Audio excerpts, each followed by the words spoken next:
stick arms, chopsticks, noodle arms. These are a few of the nicknames I had before I started my fitness journey, and well, they weren't wrong. Being 6'3" and having a 6'6" wingspan, this meant my arms were extremely long. Adding being 55 kilos with virtually no muscle mass at all, this was the worst possible starting point for big arms. No t-shirt fitted tight on my biceps, and everyone loved to do the fingers around the wrist joke. But fast forward to now, and my arms are one of the strongest muscle group. So in this video, I'm going to show you my exact arm routine with the sets, reps, and form, so you can grow big arms too. Firstly, let me dive into the workout split and how often I train them. So to really grow my arms, I actually train them 3 times a week with an upper lower, rest, upper lower, and then I have an arm day and accessory day. So I train them twice on the 2 upper days, and then I really isolate and blow them up on that arms and accessory day. I also add lateral raises and other exercises to the accessory day to really grow the lacking muscle groups. Now, let's get into the exercises and the methods. Firstly, let's start off with the triceps. Everyone always thinks that biceps are the most important part, but with your triceps, they actually cover 2/3 of your arms, whereas with biceps, they only cover 1/3 of your arm. And your triceps have 3 different heads: the lateral head, medial, and the long head. So whenever I'm training my arms, I'll always put my tricep exercises first and then the biceps after. This means I have the most energy and have the most strength for the triceps, which cover the majority of the arms. Now, in terms of the exercises for triceps, I do 2. So the first one would be overhead cable extensions, and this targets the long head of your tricep. And to set this up, I put the pulley around 2 or 3 pins slightly higher from the ground level. This means it's not in a super awkward position, and it's much easier to actually fail the lift and perform the lift. With this cable movement, you get a really good contraction, because with cables, it's got constant tension on the way up as well as on the way down. I've tried dumbbell overhead extensions in the past, but with the cables, I prefer it a lot. The second tricep exercise would be cable rope extensions.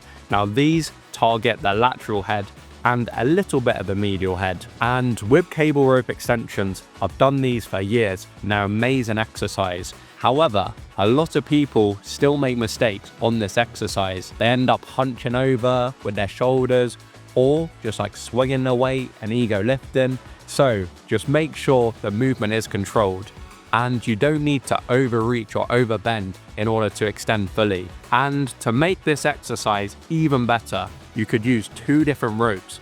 This will mean you'll get a better range of motion and can stretch even further. For both of these exercises, I do 3 sets of around 10 to 12 reps. Next up, the biceps.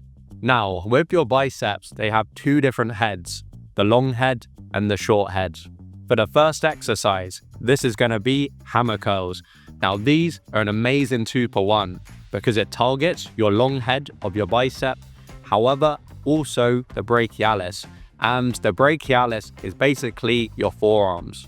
With the hammer curls, I like to do these seated, as you can get that stability, and it's a lot harder to cheat when you're actually stable in the position and you've got your arm outstretched. And for the second exercise, this is going to be the preacher curls. Now these target the short head of your bicep.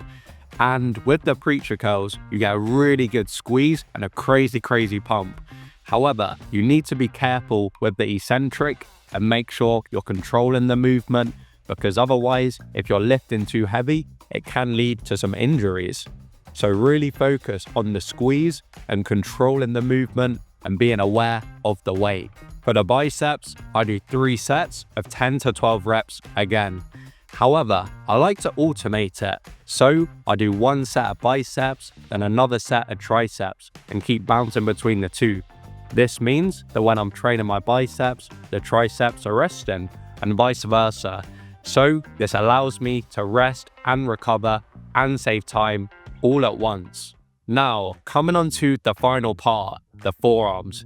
Most skinny guys rush towards this when they first start lifting and do like 3-4 different forearm exercises straight out the gate. And to be honest, forearm training is only really worth it if you've already been training for years and you've actually committed to the bulk. Because if you look at these two photos, I never did specific forearm exercises, I only did the hammer curls, and my arms and forearms grew a lot due to all of the training and the bulking. So if you're still quite skinny, your whole body is a weak point, meaning you need to train everything balanced to start with and then just focus on the bulk. So that comes towards the end of the video. I hope you enjoyed it.